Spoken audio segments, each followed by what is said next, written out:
Hey guys, Kyle here for another edition of Woodshed Wednesday. Thank you so much for stopping by. Today we're back at the kit. We're continuing our conversation about this 3-3-2 subdivision. Up till now we've been using it as fills and full band hits. Today we're going to talk about a groove that's based around a similar pattern.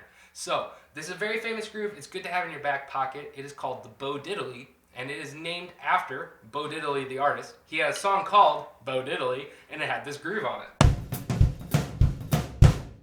Now, if you've been watching these videos up till now, you will hear similar accent patterns going on there. There's a small change at the end. It goes 1, 2, 3, 1, 2, 3. Then it changes to a group of 4, 1, 2, 3, 4. Then 1, 2, then another group of 1, 2, 3, 4. Check it out. Try it at home.